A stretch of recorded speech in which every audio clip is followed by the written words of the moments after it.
안녕하십니까. 저 환경부 생활폐기물과에서 근무하고 있는 서윤영 사무관이라고 합니다. 네, 총장님께서 말씀해 주신 것처럼 지금 제가 전달 드릴 부분은 이제 우리나라 그 폐기물 정책 중에 현재 지금 각광받고 있는 좀 정책이 뭔지, 대내적으로 어떤 이슈가 있는지 먼저 말씀드리고, 그리고 지금 오늘 그 주제가 페트이니만큼 제가 종폐트병 별도 배출, 그다음에 수거, 선별 이쪽 맡고 있습니다. 그래서 직접 제가 맡고 있는 부분이라서 좀 초대해 주셨고, 이 부분에 대해서 좀 상세하게 좀 전달드리도록 하겠습니다. 재활용에 대해서는 직접 맡고 있지는 않은데 관련된 내용도 포함시켜서 제가 발표 자료에 담았습니다. 그래서 질문해 주시면 제가 아는 선에서 충분히 답변 드리고, 그리고 제언해 주시는 부분도 같이 좀 담아서 정책 방향이 좀 녹아들 수 있도록 좀 하겠습니다. 먼저 그 자원 순환 정책 방향, 그러니까 순환 경제 전환을 위한 자원 순환 정책 방향에 대해서 간단하게 먼저 말씀드리도록 하겠습니다. 네, 일단은 그 순환 경제랑 재활용, 이미 이 자리에 계신 여러분들 모두 다 이제 순환 경제에 대해서 이미 다 잘 아실 거라고 생각하는데, 일부 재활용이랑 헷갈려하시는 분들이 있습니다. 일반적인 재활용이랑 순환 경제랑 뭐가 다르냐부터 말씀드리면, 재활용은 소위 이제 예를 들어 페트를 옷으로 만든다. 이건 재활용의 하나의 카테고리에 들어가겠죠. 근데 순환 경제는 아닙니다. 왜냐하면 옷이 다시 원래의 제품인 페트가 될 수 없기 때문입니다. 그래서 여기서 말하는 순환 경제라는 이 네 글자는 제 페트가 그 페트가 페트로 재활용돼서 다시 원래 상품으로 좀 순환할 수 있는 이런 사이클이다. 사이클에 대한 그 워딩을 좀 네 글자로 압축했다라고 생각해 주시면 됩니다. 그래서 이제 지금 정부는 그 순환 경제를 핵심 키워드로 해서 폐기물 관련된 정책을 좀 끌고 나가고자 하는데요. 좀 대내적으로 좀 세 가지 좀 것들을 먼저 말씀드리겠습니다. 먼저 제품 생산부터 처리까지 전 주기 관리를 강조하는 부분이 좀 EU에서 굉장히 핵심 메시지로 부각되고 있는데, 15년도에 그 순환 경제 행동 계획을 발표한 바 있습니다. 그래서 그때 처음으로 발표했는데 19년에 좀 위에 수정 보완을 거쳐서 20년도에 신순환 경제 행동 계획을 발표했고 20년 3월에 채택했습니다. 그래서 핵심 내용을 말씀드리면, 이게 단순히 어떤 폐기물이 하나의 재활용을 통해서 이제 다운 사이클이 되는 게 아니라 지속 가능한 상품으로 이어져야 한다. 그리고 상품의 순환성이 개선되어야 한다라는 내용이 포함되어 있고요. 아울러서 현재 플라스틱 오염 관련해서도 이제 국제사회 관심이 굉장히 증대되고 있는 상황입니다. 유엔이랑 OECD에서도 관련된 논의가 지속되고 있고, 유엔에서는 그 작년 3월달에 175개국이 모여서 플라스틱 오염에 대한 국제 협약 결의안을 채택했습니다. 그래서 올해 5월달이죠. 당장 다다음 달에 파리에서 이제 정부 간 협의체를 통해서 플라스틱 협약을 어떻게 이끌어 나갈 것인지 좀 아젠다라든지 이런 걸 좀 논의하는 자리가 있는데, 저도 직접 가서 참여하거든요. 그래서 그 자리에서 24년까지 좀 구속력 있는 협약을 추진하자, 성안시키자라고 지금 논의 중에 있습니다. OECD 역시 플라스틱 아웃룩을 22년에 발표했고 전주기 관리 재원 필요성을 이야기한 바 있습니다. 이에 지금 국내적으로는 이제 대외적인 걸 말씀드렸다면, 국내적으로는 작년 이제 상반기에 국정과제 이제 정부가 출범하면서 국정과제 89번입니다. 89번에 생산, 유통, 소비, 재활용 전 과정에서 폐기물이 먼저 감량되어야 하고, 그리고 고부가 가치 재활용을 확대하는 순환경제 완성이라는 그 주제로 좀 국정과제가 채택된 바 있습니다. 아울러서 22년 10월달에는 이제 플라스틱에 좀 포커싱 해가지고 일회용품 감량, 그다음에 물질 화학 원료의 활용, 재활용 시장 육성 등 이제 탈플라스틱 대책을 발표한 바 있습니다. 그간 주요 성과입니다. 이제 그간 무엇을 해왔냐 말씀드리면, 뭐 순환경제사회 촉진법도 마련했고 일회용품 보증금제도 시행했고, 이제 여러 가지 내용이 있는데, 이는 후에 구체적인 추진 과제 설명하면서 같이 좀 녹여서 설명드리도록 하겠습니다. 그래서 이제 어떤 걸 할 것이냐라고 이제 말씀드리면, 이제 목표는 이렇게 잡았습니다. 올해 이제 자원 순환에 대한 이제 정부 정책의 목표는 지속 가능하고 국민이 안심하는 순환 경제 사회 실현입니다. 세부적인 이제 추진 과제를 네 가지로 잡았는데요. 첫 번째가 순환 경제인 기반을 강화한다. 기반을 닦는 게 첫 번째고요. 두 번째는 참여 대체 서비스 기반 폐기물 감량입니다. 그래서 기반을 다지고 감량하는 것이 최우선이고요. 그 다음에 재활용입니다. 그러니까 재활용이랑 감량을 우선순위 헷갈려하시는 분들이 있는데, 감량이 먼저고 그 다음에 재활용입니다. 그럼에도 불구하고 감량이 되지 않는 것들은 온전하게 재활용하기 위해서 배출, 수거, 선별 체계를 개선한다, 이렇게 이해해 주시면 되겠습니다. 마지막으로는 불법 폐기물이나 수거 거부 방지인데요. 이는 좀 국민으로부터 이제 폐기물로부터 안전한 좀 사회를 실현한다 이렇게 좀 이해해 주시면 되겠습니다. 네. 뒤에 페트 부분이 있기 때문에 간략하게 중요한 부분만 찍고 넘어가겠습니다. 페트에 대해서도 다른 슬라이드가 별도로 이제 마련되어 있으니까요. 일단 첫 번째 추진 과제부터 추진 과제 첫 번째부터 설명드리면 네, 순환경제 이행 기반 강화입니다. 이는 법령과 관련된 산업을 기본적으로 좀 지원하는 것을 주요 내용으로 담고 있는데요. 작년 22년 12월 28일 날 순환경제사회 전환 촉진법이 통과됐습니다. 그래서 국회 본회의가 통과됐고 올해는 시행규칙, 시행령, 그다음에 훈령 고시 등 각종 하위 관련 규정을 이제 마련하는 해입니다. 그래서 그 내용 중에 핵심 내용은 좀 안전성이 검증되고 순환 자원 인정 사례가 많은 좀 품목을 선정해서 예를 들어 뭐 폐지나 고철 등을 좀 우선적으로 검토할 예정인데요. 이를 일괄적으로 고시해 가지고 순환 이용을 촉진하고자 합니다. 기존에도 순환 자원 인증 제도가 있었는데 이는 특정 그 주체가 신청하면 그 신청한 예를 들어 배출자 또는 재활용자에 대해서만 여러 가지 폐기물 관련된 그 규제들을 좀 풀어주는 게 있었습니다. 근데 이제 그러지 않고 좀 일괄 고시해서 좀 유용 폐자원의 순환 이용을 촉진하고자 하는 게 메인 내용이 되겠습니다. 그리고 17조부터 이어지는 내용인데요. 이번에 이제 번호 2번에 순환경제 규제 샌드박스 관련된 내용이 있습니다. 그래서 폐기물 관련된 규제를 좀 파격적으로 좀 이제 해소하고 현장에서 좀 유연하게 이제 관련된 사업들이 이루어질 수 있도록 여러 가지 세부 운영 규정도 마련하고 운영 기관이나 심의 구성 등도 같이 해나가고자 합니다. 올해 말까지 좀 예정되어 있습니다. 두 번째는 신산업 육성 지원입니다. 여러 가지 내용이 있겠지만 여기서 좀 두 가지만 핵심적으로 말씀드리고 싶은데요. 첫 번째는 다회용기 산업입니다. 사실 그 일회용 컵에 비해서는 상대적으로 아직 국민에게 체감적으로 좀 이게 충분히 다용기 우리 사회에 젖어들고 있다. 누구나 손쉽게 사용할 수 있다고 느끼기 좀 어려운 점이 사실입니다. 아쉬운 점도 있고요. 그래서 그 부분에 대해서 뒤에 후술할 감량에 대해서도 이 내용이 나오는데 좀 다용기에 대해서 좀 대여 서비스나 세척 서비스나 우리나라에 좀 전반적으로 좀 퍼질 수 있게끔 이런 좀 서비스 산업을 육성하고자 하는 게 정부 첫 번째 산업 지원 방향이고요. 두 번째는 폐배터리입니다. 다들 너무나 잘 아시겠지만 지금 여러 가지 모빌리티 자동차 관련 업계에서 전기차 수요가 굉장히 이제 꾸준하게 세계적으로도 일어나고 있고 관련해서 폐배터리 폐기물이 굉장히 많이 발생하고 있습니다. 그래서 폐배터리에 관련해서 25년까지 좀 실증 클러스터를 조성하고 그리고 배출부터 재활용까지 어떻게 하면 관리할 수 있는지 이를 좀 시스템을 구축하고자 합니다. 이게 왜 문제가 되냐면 사실 뉴스 보신 분들은 다시 아시겠지만 폐배터리가 화재 위험성이 큽니다. 그래서 일반 소각장이나 그런 매립장이 있으면 이게 폭발해가지고 여러 가지 화재 위험성이 있기 때문에 별도로 따로 관리할 필요성이 굉장히 높고 안전적으로도요. 그리고 양도 굉장히 늘어나고 있기 때문에 이런 실증 클러스터를 조성해서 좀 해결해 나가고자 합니다. 네, 두 번째는 이제 감량입니다. 감량 관련해서는 참여형 감량 정책 추진이 첫 번째 세부 과제가 되겠는데요. 이제 간단하게 말씀드리면 이제 일회용품이랑 다용기에 대한 내용이 이제 여기는 주를 이룹니다. 네, 먼저 첫 번째는 일회용품인데요. 관련돼서 현재 이제 카페나 이용하시면은 일회용품 선택하시겠습니까? 안 하시겠습니까? 이게 현재는 기본적으로 제공되는 곳도 있고 그렇지 않은 곳도 있는데 좀 의무화시켜서 무조건 제공 여부를 선택할 수 있도록 소비자가 선택할 수 있도록 하는 법안이 이제 여기 계류 중이라고 표현되었는데 지난달 28일 그러니까 한 2주 전이죠. 2주 전에 국회 본회의를 통과했습니다. 그래서 이것도 이제 올해 안에 하위 법령이 마련돼서 이제 조만간 시행될 예정입니다. 아울러서 공공기관이나 시민 참여형 홍보, 유치원, 초중고 교육 같은 경우에도 일회용품 줄이기 국민 인식 전환을 유도하고 그리고 이제 세종이랑 제주에서 그 일회용품 보증금제를 좀 추진하고 있는데 작년 6월부터 추진하고 있는데 이를 좀 상황을 모니터링하고 단계적으로 어떻게 확대할 수 있는지 여러 가지 검토를 좀 하고자 합니다. 다음은 다회용기에 대한 내용입니다. 아까 말씀드린 다회용기 산업이랑 관련된 부분인데요.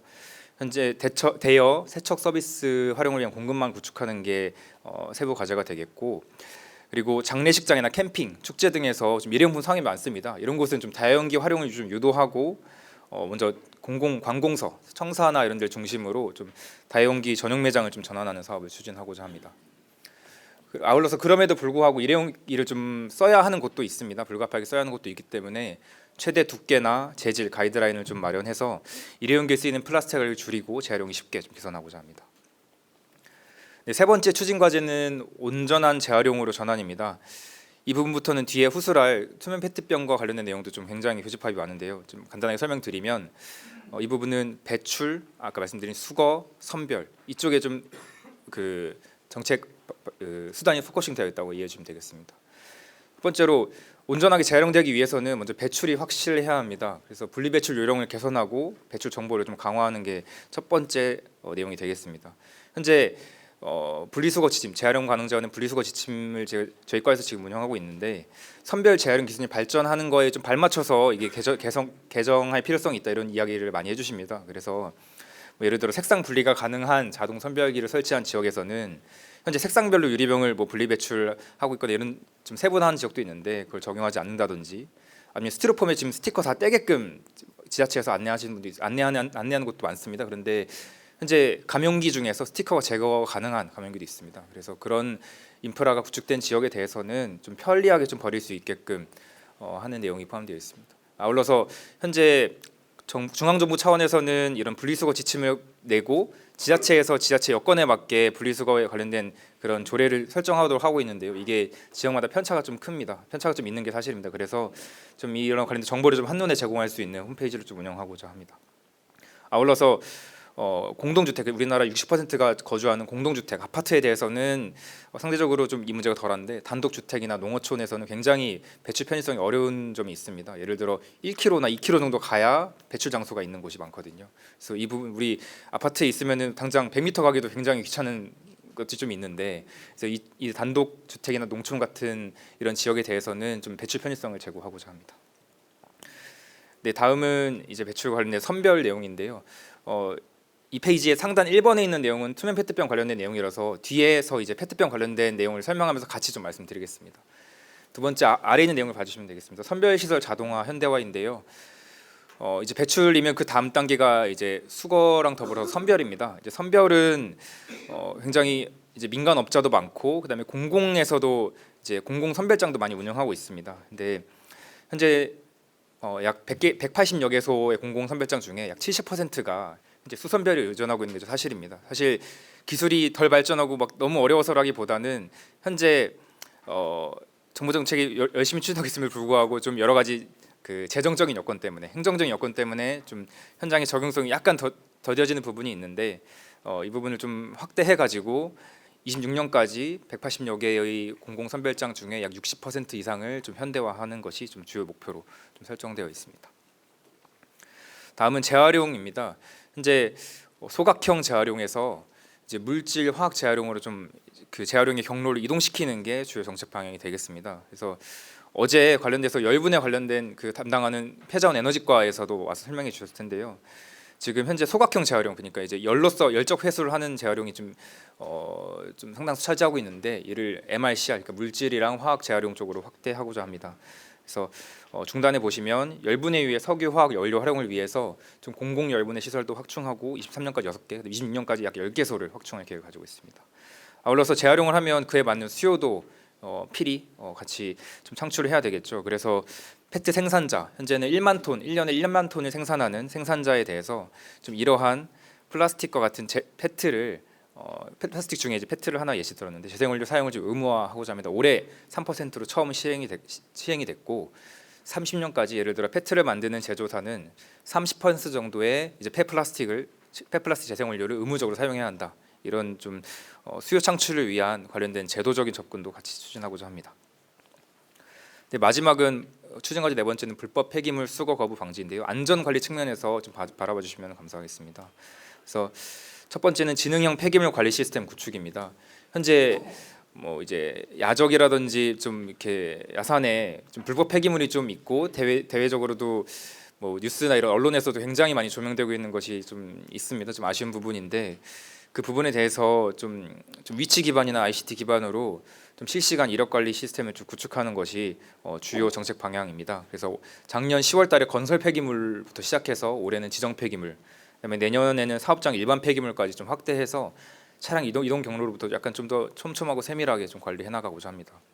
아울러서 좀 이런 인계인수 정보나 현장 정보의 정합성을 좀 같이 파악할 수 있도록 좀 이상 거래 분석 좀 알고리즘이죠. 프로그램도 좀 같이 개발해가지고 좀 나대지에 좀 불법 폐기물이 좀 방치되는 게 없도록 좀 해나가겠습니다. 네 번째 과제의 두 번째 세부 과제는 폐기물 수거 공공 관리 역량 강화 내용인데요. 이는 이제 아까 말씀드린 공동주택에 우리나라 60% 인구가 거주하는 공공주택에 대해서 말씀드리면 현재는 재활용 폐기물을 이제 아파트에 거주하는 분들 다들 아실 겁니다. 입주자 대표회의나 뭐 부녀회나 여러 가지 이제 참여해 보신 분들은 다들 아실 텐데 현재는 공동주택이랑 수거업체가 직접 계약해서 관련된 그 폐기물을 이제 사가고 계약해서 이제 수거하는 상황인데 이게 좀 취약점이 있습니다. 예를 들어서 유가가 굉장히 하락하면은 폐기물의 가치가 상대적으로 굉장히 유인이 떨어지거든요. 그러면은 끝에 예를 들어 폐지를 예를 들면 제지사에서 여러 가지 폐지를 활용해서 제지 상품을 만드는데 이게 유가 하락 때문에 폐지의 가격이 굉장히 떨어진다라고 하면 제지사에부터 폐지가 쌓이기 시작합니다. 그러면 이제 그 전 단계인 폐지를 제지사에 공급하는 압축장이라는 곳이 있습니다. 압축장인데 폐지가 쌓이기 시작하고 그 전 단계인 예를 들어 아파트, 수거원반 업체죠. 거기도 이제 폐지가 쌓이면서 우리나라의 폐지 수거 대란이 뭐 일어나는 상황이 이제 연쇄적으로 작용하기 시작했는데요. 실제로 18년도에 수거 대란이 일어났었고 20년도에도 그리고 22년 작년에도 폐지 수거 대란이 좀 굉장히 이제 언론에서도 조명이 많이 됐습니다. 현재에도 폐지 가격이 굉장히 많이 떨어져 있는 상황인데 좀 이럴 때 좀 보완적으로 완충적으로 좀 공공이 좀 개입 일부 해서 좀 책임 있게 좀 수거하는 좀 공공 책임 수거 제도를 좀 도입하고자 합니다. 다 뭐 지자체가 직접 수거하거나 좀 대행 계약 체결해서 좀 정당한 사유 없이 좀 수거 거부를 좀 하게 되면 뭐 계약을 하지한다든지 아니면 가격 연동해서 좀 여러 가지 보완책을 좀 가동시키든지 이런 좀 정책적인 수단을 좀 도입하고자 합니다. 아울러서 시장 관리 역량도 강화하고자 하는데요.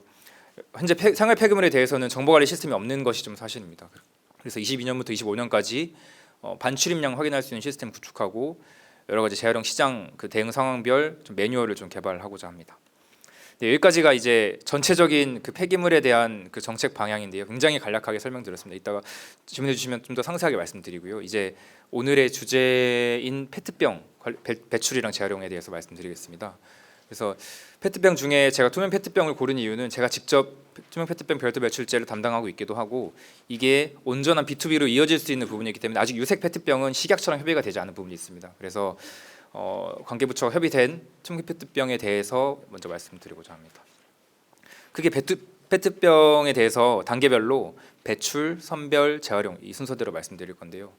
배출에 대해서는 이제 아시겠지만 20년 12월부터 투명 페트병 별도 배출제가 시행이 됐습니다. 그래서 공동주택에 대해서 시행이 됐고 21년 12월 단독주택까지 확대 시행이 됐습니다. 그래서 이게 뭐 현장에서 잘 안 되고 있다, 막 이게 좀 언론에서도 조명이 많이 돼서 좀 공격도 많이 받고 있는데 좀 저희가 조사해 본 결과는 현재 인프라는 약 99% 구축이 된 상황입니다. 공동주택에 대해서는요. 근데 이제 수거가 일부 되고 있지 않은 부분이 있어서 약 18% 정도 별도 수거가 이루어지고 있지 않은 상황입니다. 그래서 예를 들어 주민분들께서 거주하시는 분들께서 10개 중에 좀 8개는 배출하는데 잘 가는데 2개가 잘 가지 않으면 굉장히 이게 이제 뭐 언론에 나오기도 좋고 그다음에 왜 내가 굳이 힘을 써서 별도 배출을 했는데 헛수고냐 이런 말씀도 많이 합니다. 근데 82% 정도까지는 현재 별도 수거가 이루어져서 선별 재활용이 이어지고 있다 좀 말씀드리고 싶습니다. 단독주택에 대해서는 작년 12월 달에 계도 기간이 종료가 됐습니다. 그래서 올해 계도 기간 종료된 시점으로부터 약 지금 3개월도 지금 채 되지 않았는데요. 그래서 올해 상반기에 지자체랑 좀 협동으로 좀 홍보하고 이런 내용을 좀 가지고 있습니다. 그래서 선별 재활용에 대해서 말씀드리면 현재 전국 선별장 중에 약 303개소 중에 약 53개, 약 16%, 20% 정도 수준인데요. 여기서 지금 투명 페트병 별도 처리 시설 구축이 완료됐습니다. 사실 아직 온전하게 그 투명 페트병 별도 배출된 그런 물량이 온전하게 처리되기는 어려운 것이 사실입니다만 전체적으로 그 별도 처리 시설이 구축되어 있지 않더라도 지자체랑 공공선별장이나 이런 협의를 해서 요일제로 선별장 운영한다든지 아니면은 시간제로 운영해서 페트병만 따로 처리할 수 있게끔 좀 여러 가지 방안을 좀 모색하고 있습니다. 사실 그 15페이지 하단에 있는 이거부터 설명했어야 되는데요. 좀 말씀드리면 그래서 통계를 궁금해하시는 분들이 많아서 이제 우리나라에서는 약 40만 톤 페트병이 좀 생산이 되고 있고 그다음 현재 제도 대상이 되는 게 34.4만 톤입니다. 그래서 EPR 생산자 책임 재활용 제도가 대상이 되는 게 33.4만 톤이고 그 중에 무색 페트병은 30.4만 톤, 그리고 그 중에서 오늘 말씀드릴 이제 음료 생수 투명 페트병에 대한 그 정책 대상은 20만 톤입니다. 그래서 20만 톤에 대해서 지금 이런 그 B2B 정책이 추진되고 있다고 이해해 주시면 감사하겠습니다. 네, 상황 진단은 지금 제가 말씀드린 그 현황에 대해서 말씀드리면서 같이 좀 말씀드렸는데, 좀 요약하자면 공동주택은 대부분 인프라는 갖춰졌는데 좀 여러 가지 라벨 제거나 별도 수거에 따른 추가 비용 등으로 좀 혼합 배출하거나 혼합 수거하는 좀 사례가 확인되고 있는 것이 좀 있습니다. 그래서 작년 10월 11월이죠. 약 두세 달 전에 이제 국민 1,500명 명 대상으로 좀 리서치 기관을 통해서 조사를 했는데 페트병 라벨 제거가 어렵다라는 게 45.8%로 좀 이렇게 굉장히 거의 약 반 정도, 50% 상당의 좀 응답을 보인 바가 있고요. 단독주택에 대해서는 아직 좀 제도 시행 1년이 지났지만 좀 인식 전환이라는 여러 가지 인프라가 좀 부족해서 별도 수거에 좀 애로 호소하고 있는 게 사실입니다. 이 부분도 좀 적극적으로 해나가겠고요. 선별 재활용에 대해서는 아까 말씀드린 것처럼 인프라 구축률이 좀 떨어지는 것이 사실입니다만 좀 계속 추진 중에 있고, 여러 가지 이게 이제 국토부의 여러 가지 국계법이라든지 그 용도 지역의 건폐율 관련된 문제가 좀 있습니다. 아무래도 이 선별 인프라가 건축물이기 때문에 부지 안에 그 설비를 깔 수 있는 좀 제한 리미트가 있어서 여러 가지 인프라 구축 위한 그 재원을 기재부랑 협의해서 마련을 해도 지자체나 이런 업자분들께서는 우리 너무 좋은데 땅이 없다 이런 말씀을 많이 하시거든요. 그래서 그 부분에 대해서 좀 계속 좀 국토부랑 기재부랑 협의해 나가고 있습니다. 그래서 추진 방안에 대해서 말씀드리면 아까 말씀드렸던 그런 이제 여러 가지 배출 상황이 좀 빗대어서 좀 기본적으로 홍보를 좀 강화하려고 하고요. 그다음에 인프라 구축이 되어 있고 별도 수거도 어느 정도 80% 이상으로 하고 있기 때문에 좀 보완적인 회수 체계를 좀 운영하고자 합니다. 그래서 현재 뭐 성남이라든지 인천이라든지 뭐 서울 일부 지역에서 지자체 자체적으로 실시하고 있는 회수 보상제라는, 이제 소위 말해서 뭐 지역 화폐라든지 실제 쓸 수 있는 포인트로 보상해주는 제도인데요. 좀 이런 것들을 좀 다각도로 확대해 나가고자 하고요. 아울러서 아까 설문조사에서 이제 물라벨에 대한 필요성이 굉장히 좀 절실하다 이런 좀 메시지를 많이 좀 느끼고 있기 때문에 26년부터 좀 생수업계, 우리나라 삼다수나 뭐 스파클 여러 가지 이제 이름 들어보실 만한 그런 업계들과 이야기해서 생수 물라벨화를 좀 제도화했습니다. 그래서 생수에 대해서만큼은 26년부터 라벨 없이 뚜껑에다가만 다 QR 코드 형식으로 관련된 그 정보를 좀 그 이제 넣을 수 있게끔 했고요. 음료병도 이제 여러 가지 그 재활용 용이성 평가 등급이라고 해서 잘 떼지거나 라벨이 없는 거에 대해서는 재활용이 용이하다라는 표시를 할 수 있게끔 여러 가지 좀 보완적인 제도도 같이 추진해 나가고자 합니다. 이제 수거랑 선별 단계인데요. 수거랑 선별은 사실 여러 가지 제도 개선이나 점검 강화를 좀 해야 되는 부분이 사실입니다. 그래서 아파트랑 수거업체랑 계약할 때 현재는 별도 수거에 대한 내용을 계약 사항에 담고 있지는 않습니다. 제가 직접 주택관리협회랑 여러 가지 아파트 대표분들이랑 많이 만나서 이야기를 했는데, 현재는 그 재활용 가능 자원, 재활용 부분 통째로 계약을 하고 있고 세부 계약 내용을 포함시켜서 계약하고 있지는 않기 때문에 그런 별도 수거 내용까지, 별도 배출된 것이 다 포함시켜서 계약에 반영하는 것을 좀 원칙으로 하고, 그리고 지자체에서도 좀 이를 모니터링하고 평가할 수 있게끔 좀 지자체 교부금 돈이랑 직접 관계되어 있는 정보합동 평가 지표라는 것이 있습니다. 행안부에서 추진하고 있는 제도인데 이 제도에다가 좀 지표를 넣어서 평가하고 환류하는 과정을 계속해 나가고자 합니다. 선별 단계는 아까 말씀드린 것처럼 좀 확충이랑 현대화 인센티브 지원을 하고자 합니다. 그래서 공공선별장 같은 경우는 약 23년에 422억 원인데요. 지금 지속적으로 예산을 확대해서 기재부 재정당국이랑 이야기를 해가지고 지속 편성하고 확대할 예정이고요. 민간 선별장, 그러니까 민간 선별 업체에 대해서는 EPR 지원금 지원 체계를 좀 개편해가지고 투자 유인을 강화하고자 합니다. 그래서 시설 기준이랑 실적 기준 크게 두 가지로 좀 그 제도적인 툴을 좀 운영하고자 하는데요. 실적 기준에 대해서 좀 이야기 쉽게 말씀드리면 민간 선별장에서 예를 들어 뭐 100kg를 선별했다, 페트병을 선별했다고 하면은 그거에 상응하는 원래 판매 가격 말고 별도로 이제 키로당 50원까지 좀 지원하고자 합니다.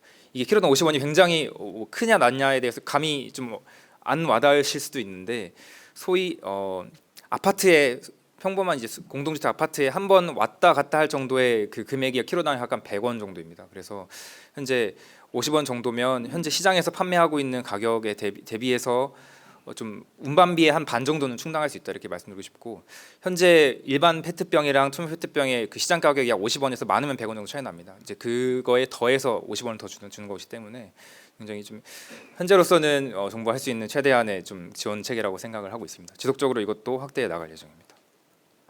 마지막으로 재활용 단계인데요. 이제 이 부분에 대해서 왜 이렇게 페트병 별도 배출된 부분이 있음에도 불구하고 재활용이 안 되냐, 왜 페트가 페트로 되지 않냐 이런 질문을 많이 하십니다. 그래서 좀 말씀드리면 이제 재활용 단계에 대해서는 이 가운데 있는 이 그림부터 먼저 설명드리겠습니다. 그래서 회사에서 선별해 오면 그 1차 원료 팥에 세척한 다음 플레이크를 생산하는 단계가 있습니다. 그래서 하고 칩으로 만들어서 최종 제품으로 뽑아내게 되는데요. 이게 한 부처의 오롯이 한 부처의 제도권으로 운영되는 것이 아니라 이제 식약처랑 같이 운영하고 있는 제도입니다. 그래서 1차 원료까지는 환경부가 관리 시설 기준, 원료 품질 기준까지 본다면 이제 페트병 제품으로 식음료까지 활용되는 거는 식약처에서 최종 원료 인정 기준을 가지고 있기 때문에 이쪽에서 좀 인증을 하고 있고요. 올해 이제 상단에 보시면은 수요처 확대라고 해서 1호 사업장 인가가 완료됐습니다. 그래서 향후 2호, 3호 사업장으로 지속 확대해 나갈 예정이고요.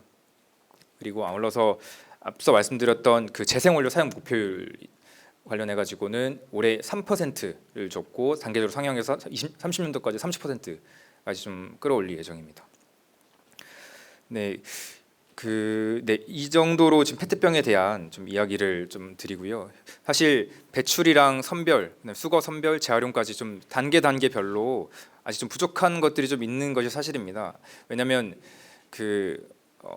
여러 가지 그 제도를 운영함에 있어서 공동주택 같은 경우는 주민분들께 많이 이제 참여해 주십사 이렇게 많이 말씀을 드리고 있고, 구체적인 인센티브나 직접적으로 이게 다가갈 수 있는 게 좀 상대적으로 좀 떨어지는 것이 사실입니다. 그래서 이게 좀 제도적으로 한계가 있는 것이 아니냐 맞는 그런 말씀 많이 주셔가지고 그 부분도 좀 다각도적으로 좀 보완해 나가고자 하고, 재활용 쪽에서도 이제 식약처랑 이제 이야기하고 있는데 이뿐만이 아니라 이게 식약처에서 원료를 아까 말씀드린 것처럼 사용하는 데 있어서 계속 이제 이게 엄청 세계적으로 다른 그 독일이라든지 일본이라든지 다른 그 국가들보다 좀 빡빡한 것이 있습니다. 그래서 이게 우리나라에서 충분히 앞단의 것에 좀 과학적인 좀 현재 연구가 일부 부족한 부분이 있는데 좀 그 부분을 좀 확충해가지고 배출된 것이 온전하게 좀 재활용될 수 있게끔 좀 추진해 나가고자 합니다.